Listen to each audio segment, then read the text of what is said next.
एक आदमी ने सिर्फ 2000 रुपए में एक लड़की को अपने घर लाकर शादी का नाटक किया, लेकिन सुहागरात पर ही सच्चाई कुछ और निकली। कहानी शुरू होती है एक आदमी जियाजू से, जो कभी बिजनेसमैन था लेकिन अब कर्ज में डूबा हुआ है।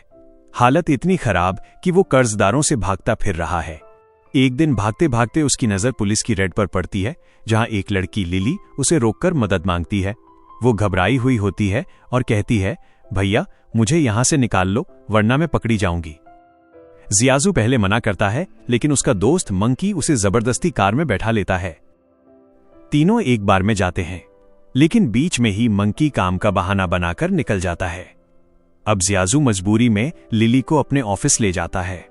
यहीं से कहानी में आता है ट्विस्ट। बातों बातों में जियाजू को पता चलता है कि लिली एक कॉल गर्ल है, और उसी वक्त उसके दिमाग में एक खतरनाक लेकिन मजबूरी वाला आइडिया आता है।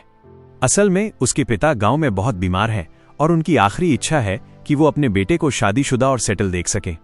अब जियाजू के पास कोई रास्ता नहीं था, इसलिए वो लिली को नकली पत्नी बनकर घर चलने का ऑफर देता है। शुरू में लिली मना करती है, लेकिन जब पैसों की बात आती है तो दोनों के बीच सौदा तय होता है, पूरा एक हफ्ता 2000 रुपए। फिर जियाजू लिली का पूरा लुक बदल देता है, उसके बाल काले करवाता है, सादे कपड़े दिलवाता है ताकि वो एक संस्कारी लड़की लगे। लेकिन तभी अचानक कर्जदार आ जाते हैं और जियाजू को पकड़कर ले जाते हैं। अब यहाँ लिली समझदारी दिखाती है, फोन पर ऐसा ड्रामा करती है कि कर्जदार कंफ्यूज हो जाते हैं और जियाजू को छोड़ देते हैं। इसके बाद दोनों तुरंत गांव जाने का फैसला करते हैं और रास्ते में जियाजू लिली को उसकी नई पहचान समझाता है, तुम अब एक स्कूल टीचर हो और मेरी पत्नी भी। रात में ट्रेन में दोनों बातें करते हैं और धीरे धीरे उनके बीच एक अजीब सा रिश्ता बनने लगता है।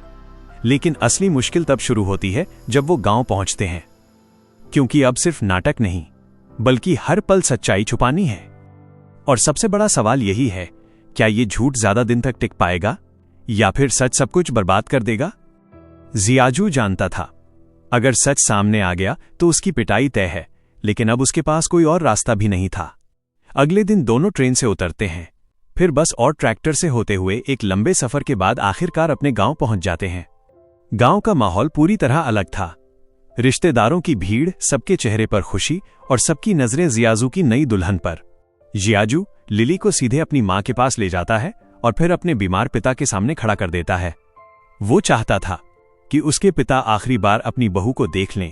इसके बाद दोनों मंदिर में जाकर पूजा करते हैं, लेकिन लिली के मन में बेचैनी बढ़ने लगती है, क्योंकि वो जानती है ये सब झूठ है और वो खुद एक नकली किरदार निभा रही है। रात होती है और असली परेशानी शुरू होती है। छोटा सा कमरा, एक ही बिस्तर और दोनों को साथ रहना है। लिली साफ कह देती है, मैं यहां कुर्सी पर पूरी रात नहीं बैठ सकती, लेकिन अगर अलग कमरे में सोए तो राज खुल जाएगा। आखिरकार दोनों एक ही बिस्तर पर दूरी बनाकर सो जाते हैं और उस रात कुछ भी नहीं होता।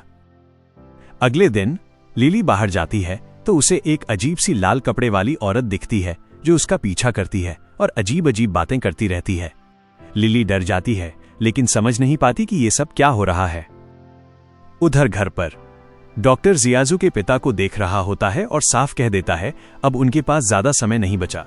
ये सुनकर मां टूट जाती है और तुरंत फैसला लेती है कि जियाजू और लिली की शादी अभी होगी, ताकि पिता की आखिरी इच्छा पूरी हो सके।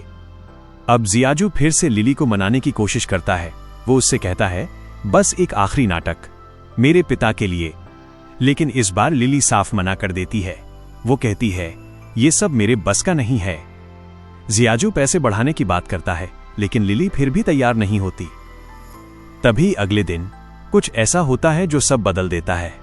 जियाजू की मां लिली को एक लाल लिफाफा देती है और अपने खानदान का कीमती कंगन उसके हाथ में पहना देती है।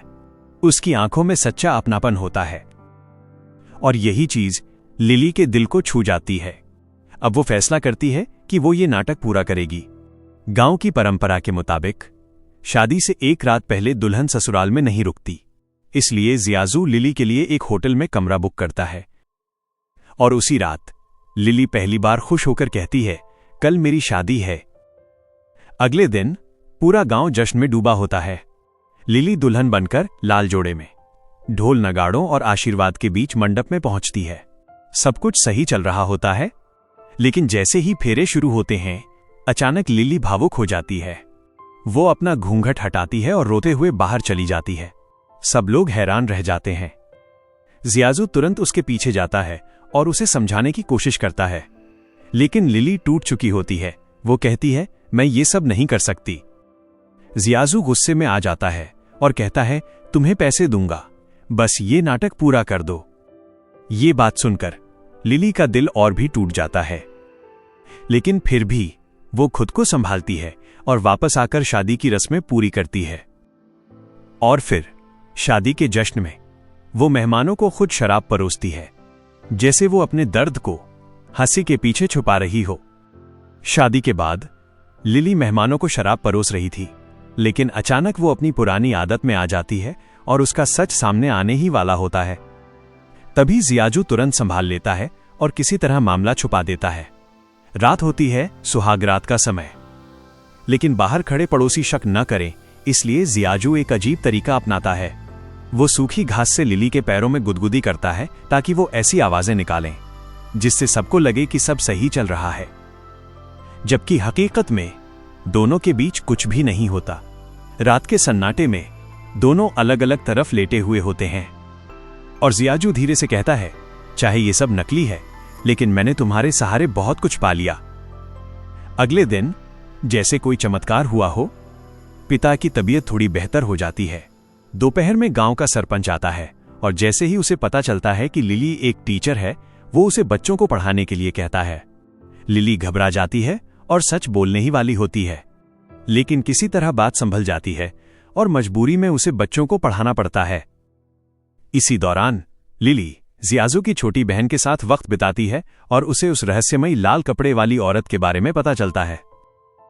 असल में वो औरत भी कभी लिली जैसी ही थी, लेकिन जब उसके परिवार को उसकी सच्चाई पता चली तो वो पागल हो गई।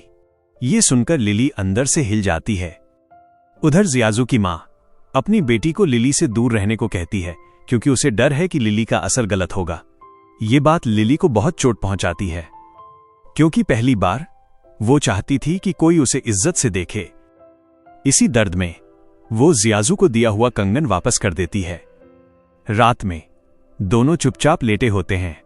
लिली पीठ फेरकर सो रही होती है, लेकिन तभी जियाजू बिना कुछ कहे वो कंगन फिर से उसके हाथ में पहना देता है।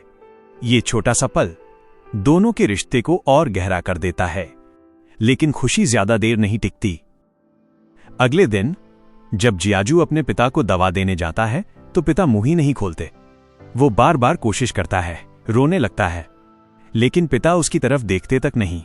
और जैसे ही जियाजू बाहर जाता है, पिता हमेशा के लिए दुनिया छोड़ देते हैं। अंतिम संस्कार के बाद जियाजू लिली को लेकर शहर लौटने का फैसला करता है। जाने से पहले लिली उसकी बहन को मेकअप करके तैयार करती है, लेकिन ये देखकर जियाजू गुस्से में आग बबूला हो जाता है। वो चिल्लाकर कहता है, मैं नहीं चाहता कि मेरे घर की कोई लड़की तुम्हारी तरह बने। ये सुनकर लिली पूरी तरह टूट जाती है और तुरंत अपना सामान लेकर वहां से जाने लगती है। गांव के बाहर वही लाल कपड़े वाली औरत फिर से उसके पीछे दिखाई देती है, जैसे उसका अतीत उसे छोड़ने को तैयार ही नहीं। लिली बस में बैठ जाती है, लेकिन तभी जियाजू पीछे पीछे आ जाता है और उसे जबरदस्ती नीचे उतार लेता है। उसी वक्त जियाजू के कर्जदार वहां पहुंच जाते हैं। वो उसे पकड़कर सुनसान जगह ले जाते हैं और बुरी तरह मारते हैं। इतना ही नहीं, वो उसका एक उंगली काटने की धमकी देते हैं। तभी लिली आगे आती है और अपनी पूरी जिंदगी की जमा पूंजी 80,000 रुपए उन्हें दे देती है, जियाजू को बचाने के लिए। उसकी सालों की मेहनत एक पल में खत्म हो जाती है। लिली जमीन पर बैठकर रोने लगती है और जियाजू उसे कसकर गले लगा लेता है। लेकिन यहीं उनकी कहानी खत्म नहीं होती, क्योंकि अगले ही दिन लिली बिना कुछ बताए चुपचाप गायब हो जाती है। समय बीतता है, 3 साल गुजर जाते हैं। जियाजू अब फिर से सफल हो चुका है और उसने वो पैसे भी लौटा दिए हैं, लेकिन इन 3 सालों में वो सिर्फ एक ही चीज ढूंढता रहा, लिली। एक दिन उसे खबर मिलती है कि पुलिस ने एक लिली नाम की लड़की को पकड़ा है। वो तुरंत वहां पहुंचता है, लेकिन वो कोई और होती है और जियाजू के दिल को थोड़ा सुकून भी मिलता है और खालीपन भी। फिर एक दिन ट्रैफिक सिग्नल पर खड़े खड़े किस्मत एक बार फिर उन्हें आमने सामने ले आती है, लेकिन इस बार दोनों एक दूसरे को देख ही नहीं पाते। लिली अब एक मां बनने वाली होती है और शायद अपनी नई जिंदगी में खुश भी है। वहीं जियाजू अब एक सफल इंसान बन चुका है। दोनों अपनी अपनी जिंदगी में आगे बढ़ चुके हैं, लेकिन उनकी अधूरी कहानी यहीं खत्म हो जाती है।